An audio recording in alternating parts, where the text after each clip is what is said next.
외모는 말보다 먼저 사람을 설득합니다. 우리가 입을 열기도 전에 우리의 모습은 이미 상대방에게 수많은 이야기를 전하고 있습니다.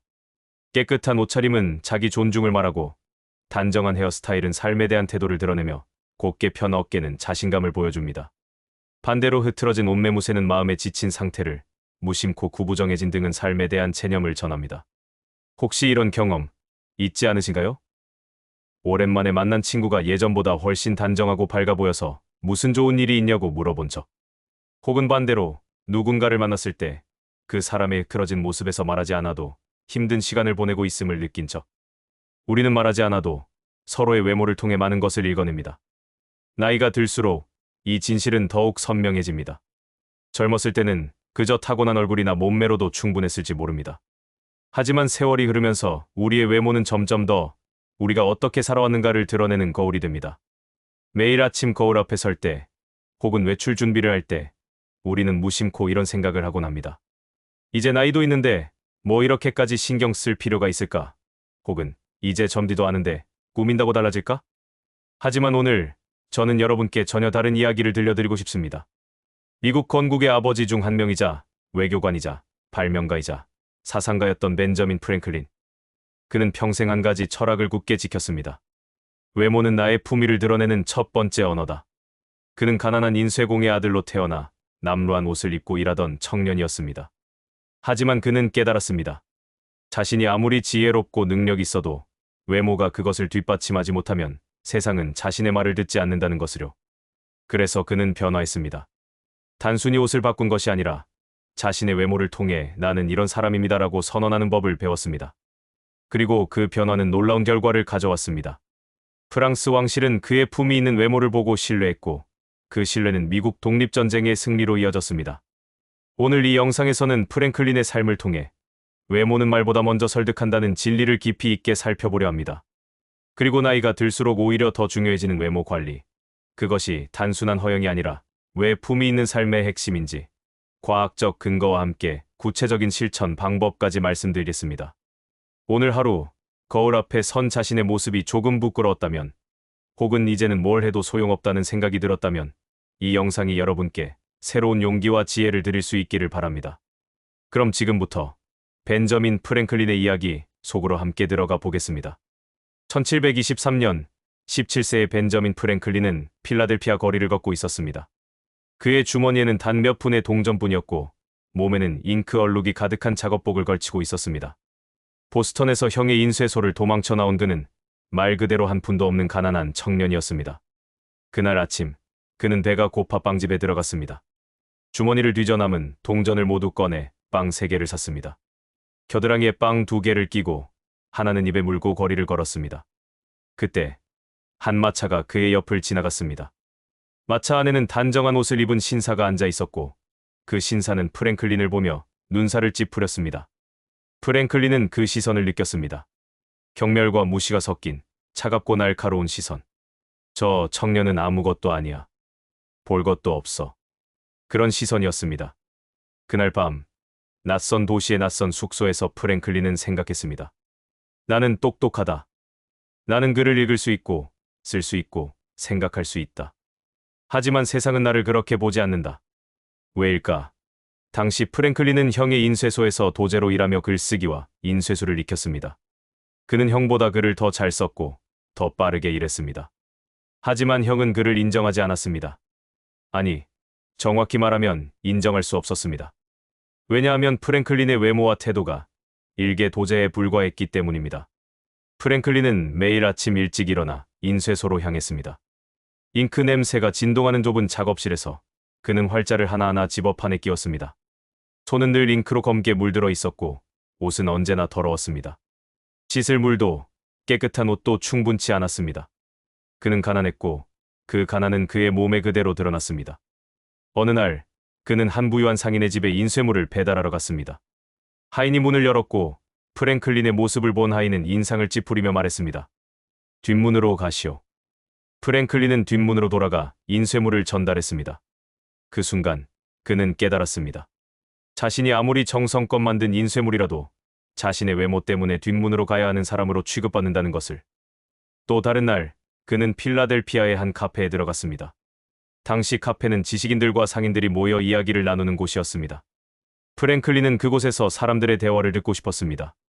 그들이 무슨 생각을 하는지, 어떤 지식을 나누는지 알고 싶었습니다. 하지만 그가 문을 열고 들어서자 카페 안의 사람들은 일제히 그를 돌아보았습니다. 그리고 곧 시선을 거뒀습니다. 마치 저 사람은 우리와 다른 세계의 사람이라고 말하는 것처럼. 프랭클린은 구석 자리에 앉아 차를 주문했습니다. 그리고 조용히 사람들의 대화를 들었습니다. 그들은 정치에 대해, 사업에 대해, 철학에 대해 이야기했습니다. 프랭클린은 그 대화에 끼어들고 싶었습니다. 자신도 할 말이 있었으니까요. 하지만 그는 입을 열지 못했습니다. 왜냐하면 알고 있었으니까요. 자신이 말을 해도 사람들은 자신의 남루한 옷과 잉크 묻은 손만 볼 것이라는 것을. 그날 밤, 프랭클린은 자신의 방에서 일기를 썼습니다. 오늘 나는 깨달았다. 세상은 내가 말하는 것을 듣기 전에 먼저 나를 본다. 그리고 그들이 본 것이 마음에 들지 않으면 내 말은 들리지도 않는다. 이것은 단순한 자괴감이 아니었습니다. 프랭클린은 분노하거나 절망하지 않았습니다. 대신 그는 이 현실을 냉정하게 받아들이고 분석했습니다. 그는 생각했습니다. 이것은 부당한 일일까? 아니면 인간 본성의 일부일까? 며칠을 고민한 끝에 프랭클린은 결론을 내렸습니다. 이것은 부당한 것도 정당한 것도 아니다. 그저 현실일 뿐이다. 인간은 눈에 보이는 것을 먼저 판단한다. 그것은 생존을 위한 본능이다. 나를 믿을 수 있는 사람인지, 위험한 사람인지, 귀담아들을 가치가 있는 사람인지, 그것을 가장 빠르게 판단하는 방법은 외모다. 이 깨달음은 프랭클린의 삶을 완전히 바꾸어 놓았습니다. 그는 결심했습니다. 만약 세상이 외모를 먼저 본다면 자신은 외모를 통해 자신이 누구인지 정확하게 전달하겠다고. 이것은 세상에 아첨하는 것도 허영을 부리는 것도 아니었습니다. 오히려 정반대였습니다. 프랭클린은 자신의 진짜 가치를 세상이 알아볼 수 있도록 외모라는 첫 번째 언어를 제대로 사용하겠다고 결심한 것입니다. 하지만 그것은 쉬운 일이 아니었습니다. 프랭클린은 여전히 가난했고 여전히 인쇄소에서 일하는 평범한 청년이었습니다. 깨끗한 옷을 살 돈도 이발소에 갈 여유도 없었습니다. 그래서 그는 작은 것부터 시작했습니다. 먼저 그는 내일 저녁 자기 전에 작업복을 빨았습니다. 비록 낡고 기운 옷이지만 최소한 깨끗하게 입기로 했습니다. 처음에는 힘들었습니다. 하루 종일 일하고 나면 너무 피곤해서 그냥 쓰러져 자고 싶었으니까요. 하지만 그는 매일 밤 물을 데워 옷을 빨았습니다. 다음으로 그는 손을 깨끗이 씻는데 더 많은 시간을 들였습니다. 잉크는 쉽게 지워지지 않았습니다. 하지만 그는 솔로 문질러 손톱 밑까지 깨끗하게 닦았습니다. 그리고 일을 시작하기 전과 끝난 후 반드시 얼굴을 씻고 머리를 빗었습니다. 처음에 동료들은 그를 비웃었습니다. 프랭클린, 넌 왕야로 될 셈이냐? 하지만 프랭클린은 개의치 않았습니다. 그는 자신이 무엇을 하고 있는지 정확히 알고 있었으니까요. 그리고 몇 달 후 변화가 일어나기 시작했습니다. 한 고객이 인쇄소에 찾아왔을 때 그는 프랭클린을 보고 이렇게 말했습니다. 자네는 다른 인쇄공들과 다르군. 깔끔하고 단정해 보여. 자네에게 일을 맡겨도 되겠어. 그날 프랭클린은 자신의 첫 번째 개인 의뢰를 받았습니다. 또 다른 날 프랭클린이 배달을 갔을 때 그 집 주인은 이번에는 그를 뒷문이 아니라 정문으로 맞이했습니다. 자네, 지난번에도 왔던 청년이지? 참 단정하고 믿음직스럽게 생겼어. 프랭클린은 이 경험들을 통해 확신했습니다. 외모는 정말로 말보다 먼저 사람을 설득한다고. 그리고 그 설득은 거짓이 아니라 진실을 전하는 가장 효과적인 방법이라고. 하지만 프랭클린의 진짜 변화는 이제부터였습니다. 단순히 깨끗한 옷을 입는 것을 넘어 그는 외모를 하나의 철학으로, 삶의 원칙으로 만들기 시작했습니다. 그리고 그 철학의 핵심에는 한 가지 진리가 있었습니다. 외모는 나 자신에 대한 존중이며 동시에 타인에 대한 예의다. 벤저민 프랭클린이 21살이 되던 해 그는 자신만의 독특한 프로젝트를 시작했습니다. 그것은 바로 도덕적 완성 프로젝트였습니다. 그는 자신이 이상적인 인간이 되기 위해 필요한 덕목 13가지를 선정하고 매주 하나씩 집중적으로 실천하기로 했습니다. 그 13가지 덕목은 절제, 침묵, 질서, 결단, 절약, 근면, 진실, 정의, 중용, 청결, 평정, 순결, 겸손이었습니다. 이 중에서 오늘 우리가 주목할 덕목은 바로 10번째, 청결입니다. 프랭클린은 이 덕목을 이렇게 정의했습니다. 몸, 옷, 거처의 불결함을 허용하지 말라. 언뜻 보면 이것은 단순히 위생을 강조하는 것처럼 보입니다. 하지만 프랭클린에게 청결은 훨씬 더 깊은 의미를 가지고 있었습니다. 그는 일기에 이렇게 썼습니다. 청결은 단순히 더러움을 피하는 것이 아니다. 그것은 자신의 존재를 존중하는 태도이며 세상과 조화롭게 살아가겠다는 의지의 표현이다. 더러운 몸과 옷은 단지 불결한 것이 아니라 나는 나 자신조차 돌보지 않는 사람이라고 세상에 선언하는 것과 같다. 프랭클린은 이 깨달음을 얻기까지 많은 시간을 보냈습니다. 그는 사람들을 관찰했습니다. 성공한 사람들, 존경받는 사람들, 신뢰받는 사람들을 유심히 살펴보았습니다. 그리고 그들의 공통점을 발견했습니다. 그들은 모두 깨끗했습니다. 물론 그들 중 일부는 화려한 옷을 입지 않았습니다. 일부는 비싼 향수를 뿌리지 않았습니다. 하지만 그들은 예외 없이 단정했습니다. 옷은 깨끗했고 머리는 정돈되어 있었으며 몸에서는 불쾌한 냄새가 나지 않았습니다. 그리고 그들의 주변, 즉 그들의 책상, 그들의 집, 그들의 마차도 깨끗했습니다. 반면 실패한 사람들, 무시당하는 사람들, 신뢰받지 못하는 사람들은 어땠을까요? 프랭클린은 그들에게서도 공통점을 발견했습니다. 그들은 흐트러져 있었습니다. 옷은 주름지고 얼룩져 있었으며 머리는 기름지고 헝클어져 있었습니다. 그들의 주변도 마찬가지였습니다. 정돈되지 않고 어수선했습니다. 프랭클린은 생각했습니다. 이것은 우연일까? 아니면 필연일까? 그는 결론을 내렸습니다. 필연이라고. 왜냐하면 청결과 정돈은 단순히 외적인 상태가 아니라 그 사람의 내면을 드러내는 지표이기 때문이라고. 프랭클린은 이렇게 썼습니다. 청결한 사람은 자기 자신을 존중하는 사람이다. 그리고 자기 자신을 존중하는 사람은 타인도 존중할 줄 안다. 반면 자신의 몸과 주변을 돌보지 않는 사람은 자기 자신을 포기한 사람이다. 그리고 자기 자신을 포기한 사람을 어떻게 신뢰할 수 있겠는가? 이것은 가혹한 판단처럼 들릴 수 있습니다. 하지만 프랭클린은 이것을 비난이 아니라 관찰로서 기록했습니다. 그리고 그는 자신에게 이렇게 물었습니다. 그렇다면 나는 어떤 사람인가? 나는 나 자신을 존중하고 있는가? 그때 프랭클린은 25살이었습니다. 그는 이제 자신의 작은 인쇄소를 운영하고 있었고 조금씩 성공의 계단을 오르고 있었습니다. 하지만 여전히 그는 자신의 외모에 충분히 신경 쓰지 못하고 있었습니다. 바쁘다는 핑계로, 돈이 부족하다는 핑계로 그는 여전히 단정하지 못한 모습으로 사람들을 만나곤 했습니다. 그래서 그는 결심했습니다. 이제부터는 청결을 자신의 최우선 덕목 중 하나로 삼겠다고. 그는 구체적인 실천 계획을 세웠습니다. 첫째, 매일 아침 일어나면 반드시 세수를 하고 이를 닦고 머리를 빗는다. 당신은 지금처럼 매일 샤워를 하는 시대가 아니었습니다. 하지만 프랭클린은 최소한 얼굴과 손, 발을 깨끗이 씻고 머리를 정돈하는 것을 매일의 의무로 삼았습니다. 둘째, 옷은 항상 깨끗하고 단정하게 입는다. 프랭클린은 많은 옷을 가지고 있지 않았습니다. 하지만 그는 자신이 가진 몇 벌의 옷을 항상 깨끗하게 유지했습니다. 매주 일요일, 그는 옷을 빨고 다리미질을 하고 단추가 떨어진 곳은 꿰맸습니다. 셋째, 신발은 항상 닦는다. 신발은 사람의 품격을 드러내는 중요한 요소입니다. 프랭클린은 매일 저녁 신발을 닦는 시간을 가졌습니다. 비록 낡은 신발이지만 깨끗하게 닦으면 전혀 다르게 보였습니다. 넷째, 작업 공간을 깨끗하게 유지한다. 프랭클린의 인쇄소는 작았지만 항상 정돈되어 있었습니다.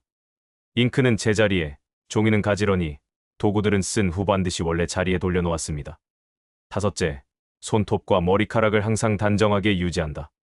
프랭클린은 일주일에 한 번 손톱을 깎고 다듬었습니다. 그리고 한 달에 한 번 이발소에 가서 머리를 정리했습니다. 이 모든 것을 실천하는 데는 많은 시간과 노력이 필요했습니다. 처음에는 힘들었습니다. 바쁜 일정 속에서 이런 것들에 신경 쓰는 것이 시간 낭비처럼 느껴지기도 했습니다. 하지만 프랭클린은 포기하지 않았습니다. 그리고 몇 달 후, 그는 놀라운 변화를 경험했습니다. 사람들이 그를 대하는 태도가 달라졌습니다. 고객들은 그를 더 신뢰했고, 동료들은 그를 더 존중했습니다. 심지어 길거리에서 만난 낯선 사람들조차 그에게 더 친절하게 대했습니다. 한 번은 이런 일이 있었습니다. 프랭클린이 한 은행에 대출을 신청하러 갔을 때의 일입니다. 은행장은 그를 보자마자 이렇게 말했습니다. 프랭클린 씨, 당신은 믿을 만한 사람처럼 보이는군요. 당신의 외모를 보니 당신이 돈을 빌려가면 반드시 갚을 것 같습니다. 그리고 그는 프랭클린에게 대출을 승인해 주었습니다. 나중에 프랭클린은 이렇게 회고했습니다. 그날 나는 깨달았다. 내 깨끗한 옷과 단정한 외모가 어떤 말이나 서류보다 더 강력한 보증서였다는 것을. 깨끗한 외모는 침묵의 설득이었던 것입니다. 하지만 프랭클린은 여기서 멈추지 않았습니다. 그는 더 깊이 생각했습니다. 왜 사람들은 깨끗한 외모를 신뢰하는가? 그는 이렇게 결론 내렸습니다. 인간은 본능적으로 질서를 신뢰한다. 혼돈은 불안을 낳고 질서는 안정을 준다. 깨끗하고 단정한 외모는 질서의 표현이다. 그것은 나는 내 삶을 통제하고 있다는 메시지를 전한다. 그리고 자신의 삶을 통제할 수 있는 사람은 다른 사람들과의 약속도 지킬 수 있는 사람이다. 이것이 바로 프랭클린이 평생 추구한 청결의 진정한 의미였습니다. 그것은 단순히 더러움을 피하는 것이 아니라 자기 존중과 자기 통제의 표현이었습니다. 그리고 그것은 타인에게 신뢰를 주는 가장 강력한 방법이었습니다. 1776년 미국이 독립을 선언했을 때 신생 국가는 심각한 위기에 처해 있었습니다. 영국이라는 강대국과 전쟁을 치르려면 동맹이 필요했습니다. 그리고 그 동맹의 열쇠는 프랑스에 있었습니다. 하지만 문제가 있었습니다. 프랑스는 유럽에서 가장 화려하고 세련된 왕국이었습니다. 베르사유 궁전의 루이 16세와 그의 신하들은 극도로 까다롭고 격식을 중시하는 사람들이었습니다. 그들은 외교관의 옷차림, 말투, 심지어 걸음걸이까지도 세심하게 관찰했습니다. 그들에게 외모와 예절은 단순한 형식이 아니라 그 사람과 그 나라의 품격을 판단하는 기준이었습니다. 베르사유 궁전은 그야말로 화려함의 극치였습니다. 천장에는 금박으로 장식된 프레스코아가 펼쳐져 있었고 거대한 샹들리에서는 수백 개의 촛불이 빛나고 있었습니다. 거울의 방에는 357개의 거울이 끝없이 빛을 반사했고 대리석 바닥은 귀족들의 하이힐 소리를 울렸습니다. 왕과 왕비는 다이아몬드와 루비로 치장했고 신하들은 금실로 수놓은 실크 의상에 깃털 모자, 레이스 장식을 두르고 있었습니다. 이곳에서는 옷차림 하나하나가 권력과 지위를 말했고 사치와 화려함이 곧 품격으로 여겨졌습니다. 이런 곳에 소박한 미국인이 들어선다는 것은 마치 평범한 시골 농부가 황금 궁전에 들어가는 것과 같았습니다. 그렇다면 누가 이 중요한 임무를 맡을 수 있을까요? 미국 의회는 벤저민 프랭클린을 선택했습니다. 그는 이미 70세의 노인이었지만 미국에서 가장 지혜롭고 가장 존경받는 인물이었습니다. 하지만 프랭클린 자신은 걱정이 많았습니다. 그는 프랑스어를 완벽하게 구사하지 못했고 프랑스 궁정의 복잡한 예절도 잘 몰랐습니다. 무엇보다 그는 소박한 미국인이었습니다. 화려한 베르사유와는 전혀 다른 세계에서 온 사람이었습니다. 그래서 프랭클린은 출발 전 깊이 고민했습니다. 어떻게 하면 프랑스 사람들에게 좋은 인상을 줄 수 있을까? 나는 무엇을 입어야 하고 어떻게 행동해야 할까? 일반적으로 외교관들은 화려한 옷을 입었습니다. 금실로 수놓은 코트, 깃털 달린 모자, 보석으로 장식된 지팡이. 이것이 당시 외교관의 표준 복장이었습니다. 하지만 프랭클린은 다른 선택을 했습니다. 그는 단순하지만 완벽하게 단정한 옷차림을 선택했습니다.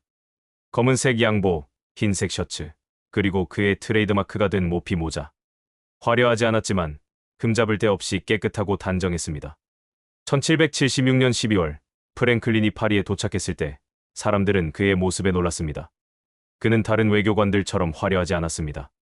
하지만 그의 단정함, 그의 청결함, 그의 품위는 누구도 부인할 수 없었습니다. 특히 그의 모피 모자는 큰 화제가 되었습니다. 그것은 미국 개척자들이 쓰는 소박한 모자였지만 프랭클린이 쓰니 특별해 보였습니다. 왜냐하면 그것이 완벽하게 그의 이미지와 어울렸기 때문입니다. 프랑스 사람들은 이 모피 모자를 보며 자연인, 순수한 미국의 정신, 꾸밈없는 진실함을 떠올렸습니다.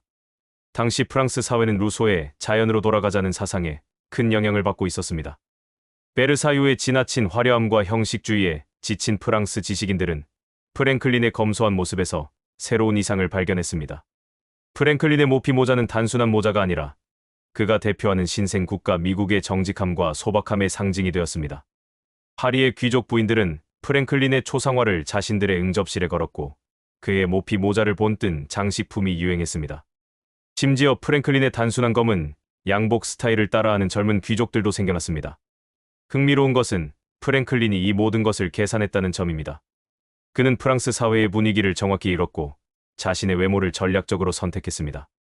만약 그가 다른 외교관들처럼 화려하게 치장했다면 프랑스인들은 그를 영국을 닮으려는 미국인으로 보았을 것입니다.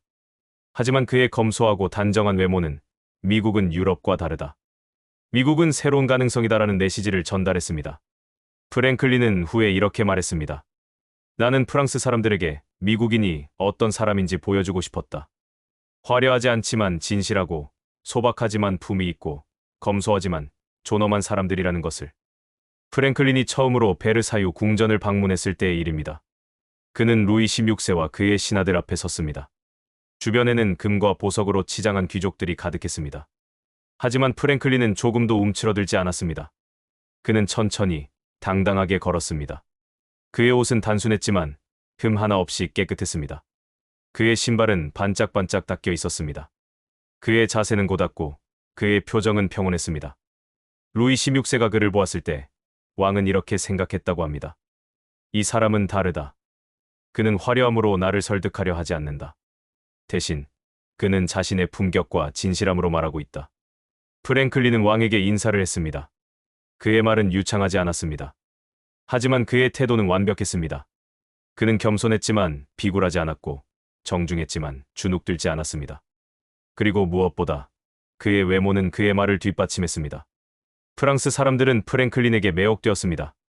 그들은 그를 위대한 미국인이라고 불렀고 그의 초상화를 그리고 그의 모습을 본뜬 조각상을 만들었습니다. 심지어 그의 모피 모자는 파리에서 유행이 되었습니다. 하지만 이것은 단순히 그가 이국적이었기 때문이 아닙니다. 프랑스 사람들은 세련되었습니다. 그들은 진짜와 가짜를 구별할 줄 알았습니다. 그들이 프랭클린을 존경한 이유는 그의 외모가 그의 본질과 완벽하게 일치했기 때문입니다.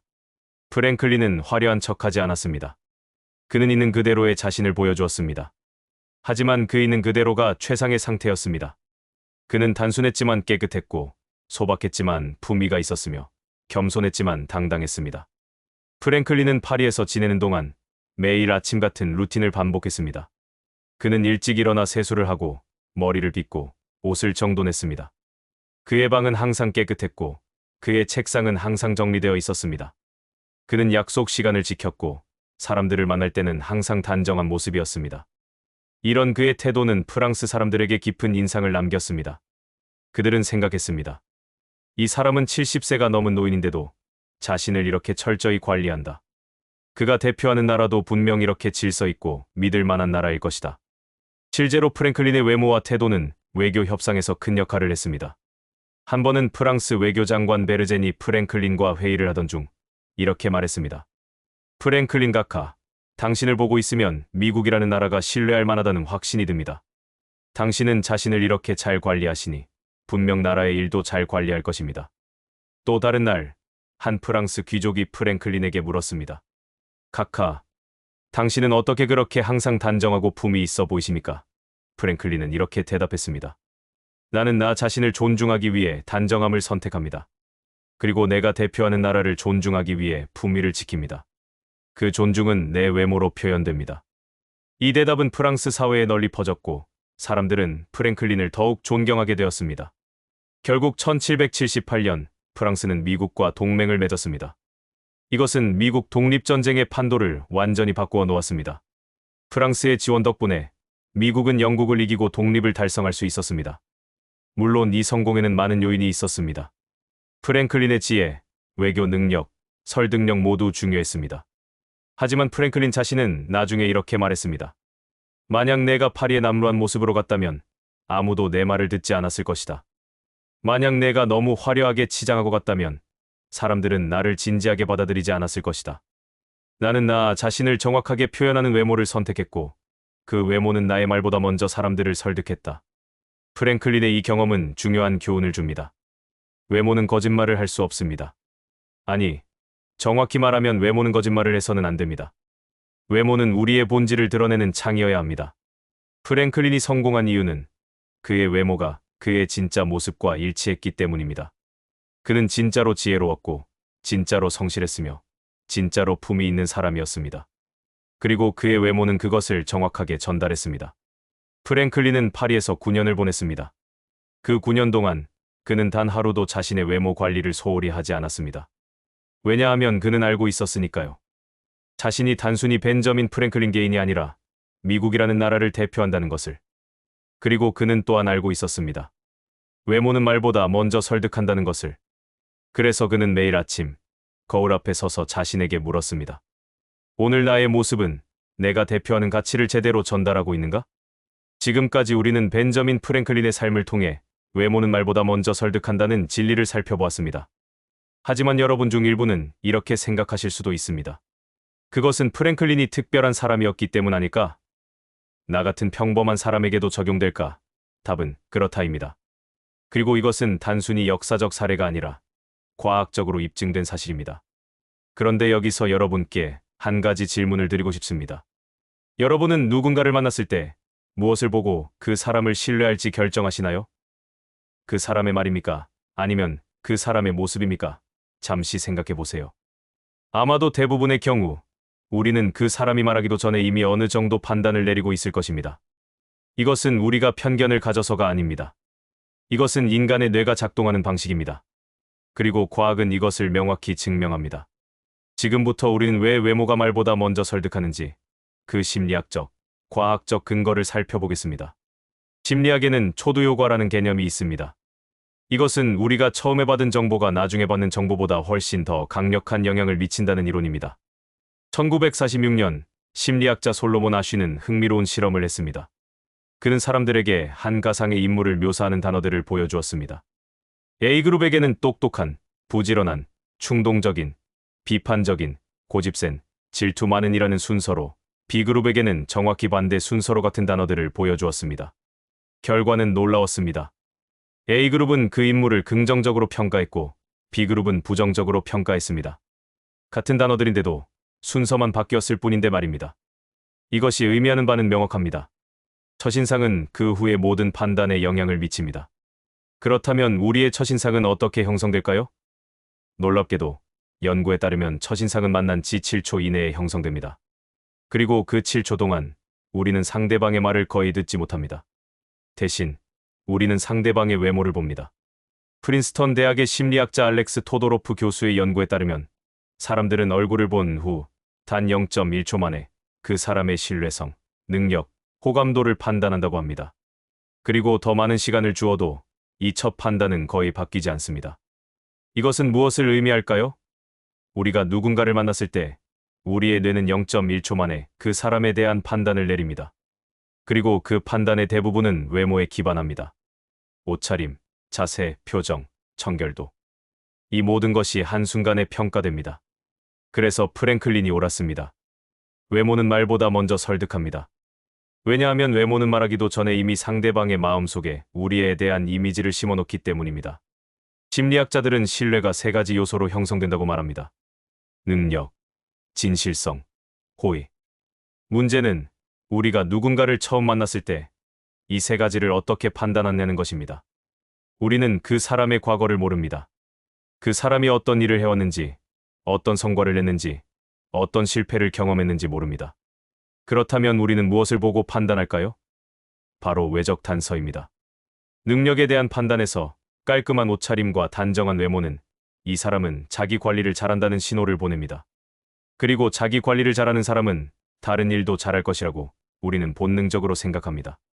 실제로 2012년 하버드 비즈니스 스쿨의 연구에 따르면 면접관들은 단정한 외모의 지원자에게 평균 20% 더 높은 능력 점수를 부여했습니다. 같은 이력서를 가진 사람이라도 외모가 단정하면 더 유능해 보인다는 것입니다. 진실성에 대한 판단에서 깨끗하고 정돈된 외모는 이 사람은 숨길 것이 없다는 메시지를 전달합니다. 반면 지저분하거나 흐트러진 외모는 무의식적으로 무언가 문제가 있다는 의심을 불러일으킵니다.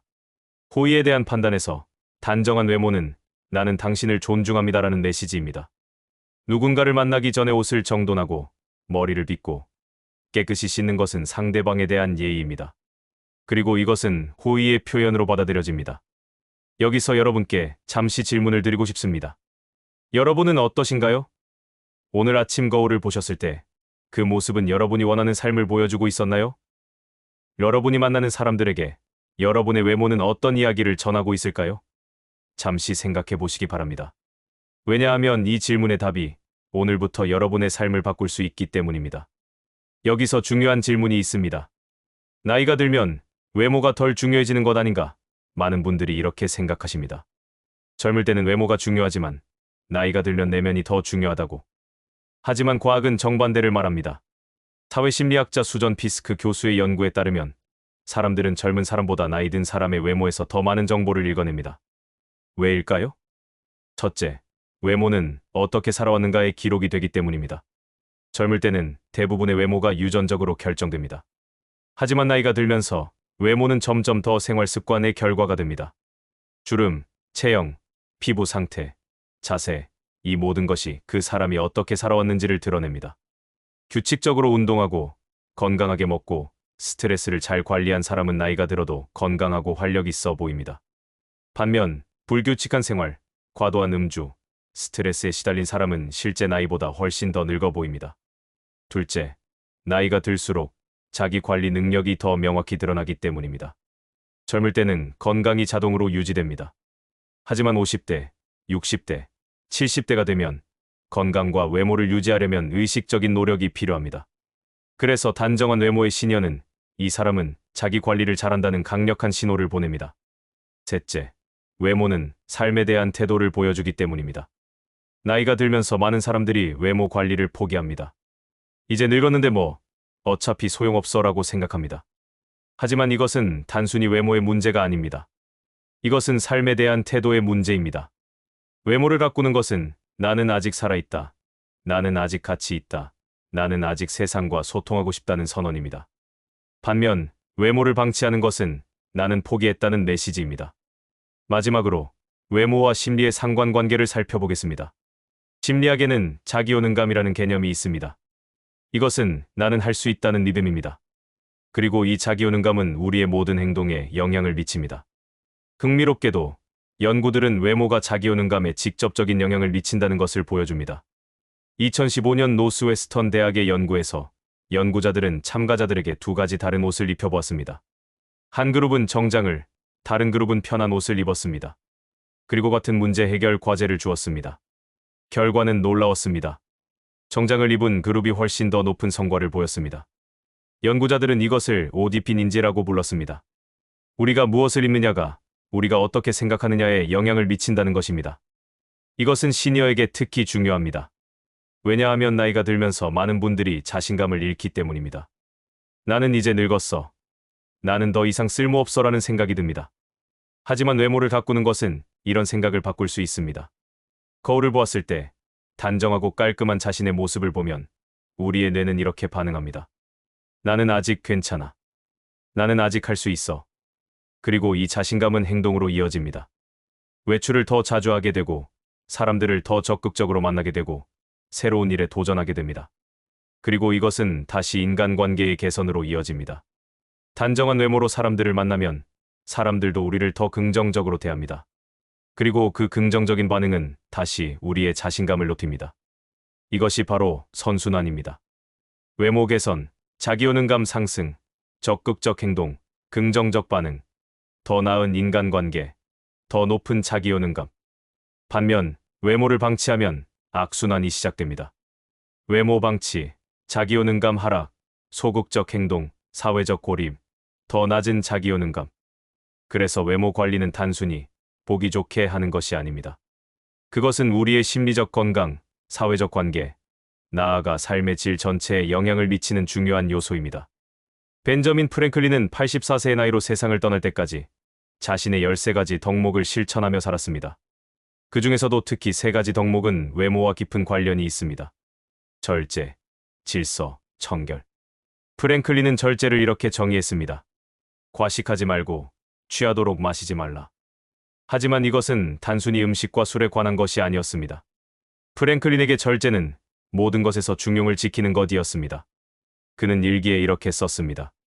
절제하는 사람의 몸은 건강하고 그 건강은 외모로 드러난다. 과식하는 사람의 체형, 과음하는 사람의 얼굴, 이 모든 것이 그 사람의 절제 부족을 드러낸다. 실제로 프랭클린은 평생 건강한 체중을 유지했습니다. 그는 음식을 즐겼지만 과식하지 않았고 술을 마셨지만 취하지 않았습니다. 그리고 그 절제는 그의 외모에 그대로 드러났습니다. 나이가 들면 절제는 더욱 중요해집니다. 젊을 때는 조금 과식해도, 조금 술을 많이 마셔도 몸이 빨리 회복됩니다. 하지만 50대, 60대가 되면 하루의 과식이 체중 증가로, 하루의 과음이 얼굴의 부기로 나타납니다. 그래서 프랭클린은 말했습니다. 절제는 나이가 들수록 더 중요하다. 왜냐하면 우리의 몸은 더 이상 우리의 실수를 쉽게 용서하지 않기 때문이다. 프랭클린은 질서를 이렇게 정의했습니다. 모든 것은 제자리에, 모든 일은 정해진 때. 이것은 단순히 물건을 정리하는 것에 대한 이야기가 아니었습니다. 프랭클린에게 질서는 삶을 통제하는 능력이었습니다. 정리는 사랑이다라는 말이 있습니다. 우리가 우리 자신을, 우리의 공간을, 우리의 외모를 정리하는 것은 곧 우리 자신을 사랑하는 행위입니다. 프랭클린은 이렇게 썼습니다. 질서 있는 사람의 옷장은 정돈되어 있고 그의 책상은 깨끗하며 그의 일정은 명확하다. 그리고 이 모든 것은 그의 외모에 반영된다. 질서 있는 사람은 항상 단정하고 시간을 지키며 준비되어 있다. 프랭클린은 매일 아침 같은 시간에 일어났습니다. 그리고 정해진 순서대로 하루를 시작했습니다. 세수, 운동, 아침 식사, 하루 계획 세우기. 이 질서 있는 루틴은 그의 삶 전체에 질서를 부여했습니다. 그리고 이 질서는 그의 외모에도 드러났습니다. 그의 옷은 항상 깨끗하게 정리되어 있었고 그의 머리는 항상 빗질되어 있었으며 그의 신발은 항상 닦여 있었습니다. 왜냐하면 이 모든 것이 그의 일상적 루틴의 일부였기 때문입니다.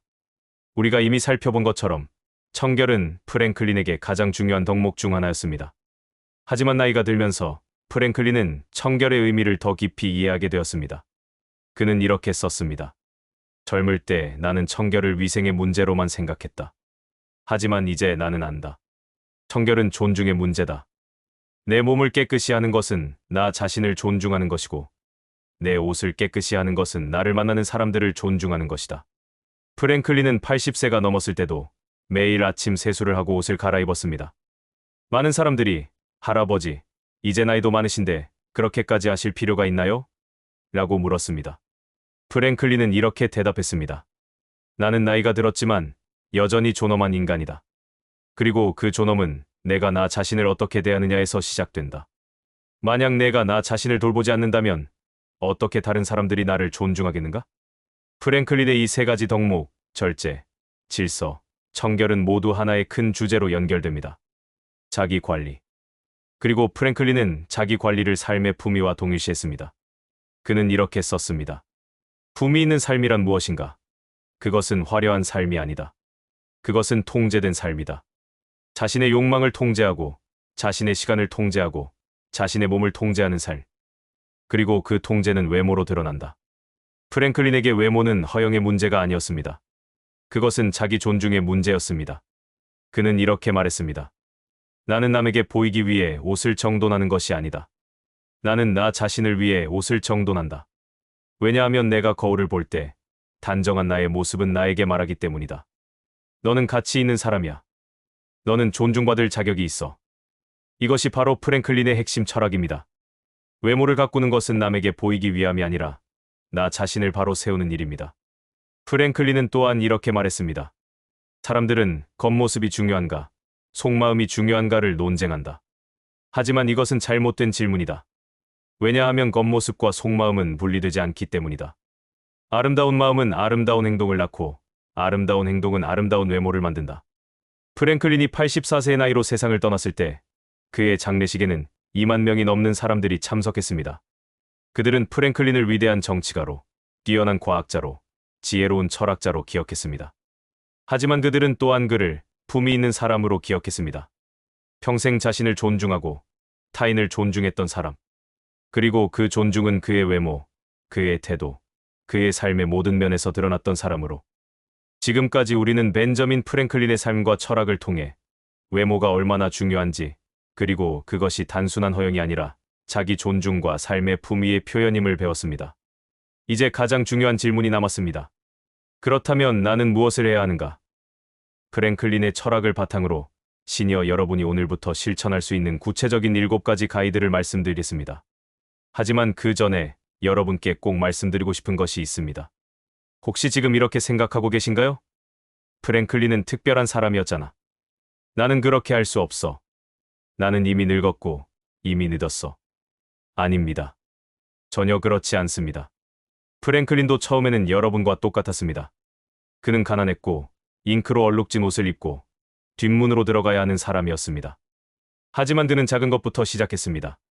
매일 저녁 옷을 빨고 매일 아침 세수를 하고 매일 신발을 닦는 것. 이 작은 일들이 모여 그의 인생을 바꾸었습니다. 그리고 프랭클린이 외교관으로 프랑스에 갔을 때 그는 이미 70세였습니다. 70세에도 그는 변화할 수 있었고 새로운 습관을 만들 수 있었으며 세상을 놀라게 할 수 있었습니다. 나이는 핑계가 될 수 없습니다. 프랭클린은 80세에도 매일 아침 거울 앞에서 자신을 단정히 했습니다. 여러분도 할 수 있습니다. 아니, 여러분은 프랭클린보다 훨씬 더 유리한 위치에 있습니다. 프랭클린은 혼자 모든 것을 깨우쳐야 했지만 여러분에게는 이미 길이 있습니다. 프랭클린이 평생을 걸쳐 배운 지혜를 여러분은 오늘 배우셨습니다. 이제 필요한 것은 단 하나입니다. 시작하는 것. 오늘부터, 지금부터 시작하는 것입니다. 첫째, 옷차림의 단정함입니다. 프랭클린은 화려한 옷을 입지 않았습니다. 하지만 그의 옷은 항상 깨끗하고 단정했습니다. 아침에 옷장을 열 때 스스로에게 물어보세요. 오늘 이 옷은 나를 존중하는 선택인가? 옷을 고를 때 기준은 세 가지입니다. 깨끗한가? 얼룩이 없고 냄새가 나지 않는가? 단정한가? 주름이 없고 잘 정돈되어 있는가?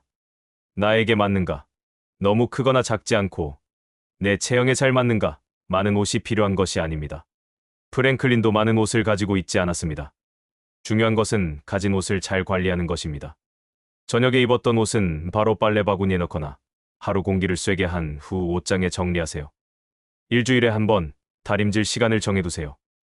일요일 오후 30분, 다음 주에 입을 옷들을 다려두면 아침마다 고민할 필요가 없습니다.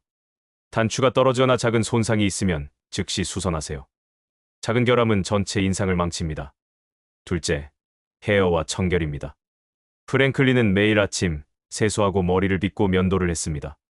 이것은 협상 가능한 것이 아니라 그의 일상적 루틴이었습니다.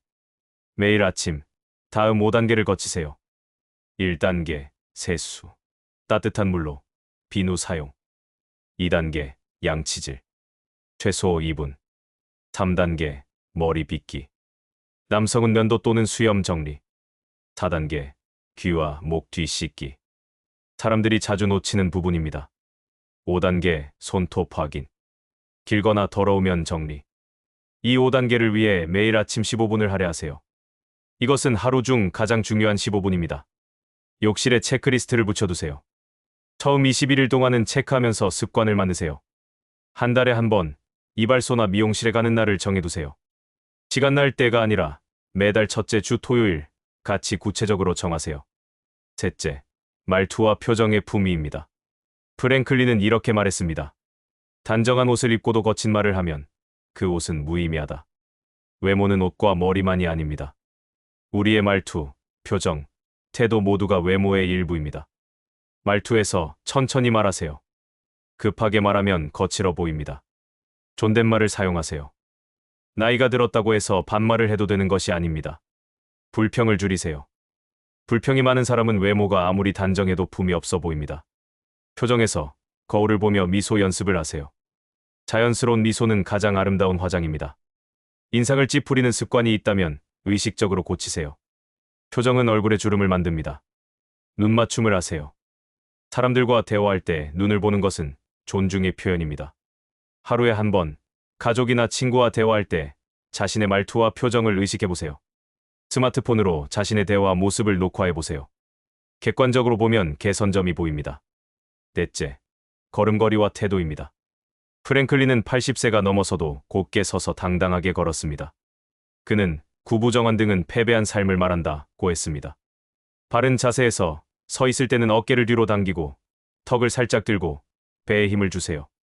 앉을 때는 등받이에 기대지 말고 허리를 펴고 앉으세요. 걸을 때는 시선은 전방 10m를 보고 발끝으로 땅을 차듯이 걸으세요. 하루 10분 벽에 등을 대고 서 있는 연습을 하세요. 뒤통수, 어깨, 엉덩이, 종아리, 발 뒤꿈치가 벽에 닿게 하세요. 걸을 때 자신의 그림자를 보세요. 구부정한지 곧은지 그림자가 알려줍니다. 매일 산책을 하되 단순히 걷는 것이 아니라 바른 자세로 걷는 연습이라고 생각하세요. 다섯째, 불필요한 허용은 버리고 본질적 단정함을 유지하는 것입니다. 프랭클린은 결코 허영스러운 사람이 아니었습니다. 그는 화려한 보석을 차지 않았고 비싼 향수를 뿌리지 않았습니다. 하지만 그는 본질적인 것은 절대 놓치지 않았습니다. 깨끗함, 단정함, 정돈. 버려야 할 허영은 나이에 맞지 않는 지나치게 젊은 스타일, 과도한 액세서리나 화장, 비싼 명품으로 자신을 증명하려는 태도입니다. 유지해야 할 본질은 깨끗한 옷과 몸, 정돈된 머리와 손톱, 단정한 신발, 은은한 향기입니다. 강한 향수가 아니라 깨끗한 비누 냄새 말입니다. 옷장을 정리할 때 이것이 나의 본질을 드러내는가 물어보세요. 쇼핑할 때 이것이 필요한가 아니면 허영인가 자문하세요. 적게 가지되 잘 관리하자를 원칙으로 삼으세요. 여섯째, 이미지 관리는 자존감 회복입니다. 많은 시니어들이 이제 나이도 있는데 외모가 무슨 소용이야 라고 생각합니다. 하지만 이것은 자기 존중을 포기하는 것과 같습니다. 매일 아침 거울 앞에서 자신에게 말하세요. 나는 가치 있는 사람이다. 나는 존중받을 자격이 있다. 그래서 오늘도 나를 단정하게 가꾼다. 이것은 단순한 긍정적 자기 암시가 아닙니다. 이것은 사실입니다. 여러분은 가치 있는 사람이고 존중받을 자격이 있습니다. 외출할 때와 집에 있을 때의 옷차림을 다르게 하지 마세요. 집에서도 단정한 옷을 입으세요. 아무도 만나지 않는 날에도 기본적인 외모 관리를 하세요. 이것은 남을 위한 것이 아니라 나를 위한 것입니다. 한 달에 한 번 자신의 사진을 찍어보세요. 변화를 확인하고 스스로를 격려하세요. 일곱째, 매일 10분 품위 루틴 만들기입니다. 프랭클린은 매일 밤 자기 전에 그날을 돌아보며 13가지 덕목을 체크했습니다. 우리도 비슷한 루틴을 만들 수 있습니다. 매일 저녁 잠들기 전 10분을 이렇게 보내세요. 1분에서 3분까지 오늘 입었던 옷 정리, 빨래 또는 옷장의 정리, 3분에서 5분까지 내일 입을 옷 준비, 옷, 속옷, 양말까지 모두, 5분에서 7분까지 신발 닦기, 7분에서 10분까지 오늘 하루 돌아보며 체크하기. 체크 항목은 이렇습니다. 오늘 나는 단정한 모습이었나? 오늘 나는 품위 있게 말했나? 오늘 나는 바른 자세를 유지했나? 오늘 나는 나 자신을 존중했나? 작은 노트를 만들어 매일 기록하세요. 프랭클린처럼 21일 동안 매일 실천하면 습관이 됩니다. 그 21일 동안은 무슨 일이 있어도 빠뜨리지 마세요. 가족에게 알리세요. 나는 지금 나를 변화시키고 있다고. 그들의 응원이 큰 힘이 됩니다. 여러분, 다시 한번 말씀드립니다. 여러분도 할 수 있습니다. 프랭클린이 17세의 가난한 청년으로 시작해서 70세의 프랑스 왕실을 감동시켰듯이 여러분도 오늘부터 시작하면 됩니다. 나이는 숫자일 뿐입니다. 중요한 것은 오늘, 지금 이 순간의 선택입니다. 작은 것부터 시작하세요. 오늘 저녁, 옷을 정리하는 것부터. 내일 아침, 15분 일찍 일어나 5단계 청결 루틴을 실천하는 것부터. 이것이 어렵다고 생각되신다면 프랭클린을 기억하세요. 그도 처음에는 힘들었습니다. 하루 종일 일하고 나서 옷을 빠는 것이 얼마나 힘들었겠습니까? 하지만 그는 했습니다. 그리고 몇 달 후, 그의 인생이 바뀌기 시작했습니다. 여러분의 인생도 바뀔 것입니다. 반드시 바뀔 것입니다. 프랭클린은 84세의 나이로 세상을 떠나기 며칠 전 친구에게 이런 편지를 썼습니다. 나는 이제 곧 이 세상을 떠날 것이다. 하지만 나는 후회가 없다. 나는 내가 할 수 있는 최선을 다해 살았고 마지막 순간까지 나 자신을 존중했다. 오늘 아침에도 나는 세수를 하고 옷을 갈아입고 머리를 빗었다. 왜냐하면 나는 살아있는 한 품위 있게 살고 싶기 때문이다. 이것이 바로 프랭클린이 우리에게 남긴 마지막 메시지입니다. 품위는 나이와 상관없습니다. 아니, 오히려 나이가 들수록 더 중요합니다. 외모는 말보다 먼저 설득합니다. 우리가 아침에 거울 앞에 설 때 우리의 모습은 우리 자신에게 말합니다. 너는 어떤 사람이니? 그리고 우려 밖으로 나가서 사람들을 만날 때 우리의 외모는 그들에게 말합니다. 이 사람은 어떤 사람인가? 만약 우리가 단정하고 깨끗하다면 우리는 자신과 타인 모두에게 말하는 것입니다. 나는 가치 있는 사람이다. 나는 존중받을 자격이 있다. 나는 아직 살아있고 활력이 있으며 세상과 소통하고 싶다. 반면 만약 우리가 흐트러지고 방치된다면 우리는 말하는 것입니다. 나는 포기했다. 나는 더 이상 중요하지 않다. 여러분, 절대 포기하지 마세요. 나이는 숫자일 뿐입니다. 중요한 것은 우리가 어떤 태도로 살아가느냐입니다. 프랭클린은 가난한 인쇄공에서 시작해 위대한 외교관이 되었습니다. 그 변화의 첫걸음은 바로 외모였습니다. 그는 자신의 외모를 바꿈으로써 자신의 삶을 바꾸었습니다. 여러분도 할 수 있습니다. 나이는 상관없습니다. 중요한 것은 오늘, 지금 이 순간부터 시작하는 것입니다. 품위는 젊어서 만드는 것이 아니라 매일의 선택으로 만들어집니다. 오늘 아침 거울 앞에서 한 선택, 오늘 저녁 옷을 정리하며 한 선택, 내일 아침 15분 일찍 일어나기로 한 선택. 이 작은 선택들이 모여 품위가 됩니다. 그리고 그 품위는 우리의 삶 전체를 변화시킵니다. 내일 아침 거울 앞에 서세요. 그리고 자신에게 물어보세요. 오늘 나는 나를 존중하는가? 그리고 그 대답이 그렇다가 될 때까지 옷을 정돈하고 머리를 빗고 얼굴을 씻으세요. 그것은 작은 일입니다. 하지만 그 작은 일이 여러분의 하루를 바꾸고, 하루가 모여 한 달을 바꾸고, 한 달이 모여 인생을 바꿉니다. 프랭클린은 평생 이 작은 일들을 실천했습니다. 그리고 그는 역사상 가장 존경받는 인물 중 한 명이 되었습니다. 여러분도 여러분만의 역사를 쓸 수 있습니다. 품위 있게, 아름답게, 존엄하게. 외모는 말보다 먼저 설득합니다. 그러니 오늘부터 여러분의 외모가 말하게 하세요. 나는 가치 있는 사람이다. 나는 아직 살아있다. 나는 품위 있게 나이 들고 있다. 프랭클린이 84세에도 매일 아침 거울 앞에서 자신을 단정히 했듯이 여러분도 오늘부터 시작하세요. 품위는 선택입니다.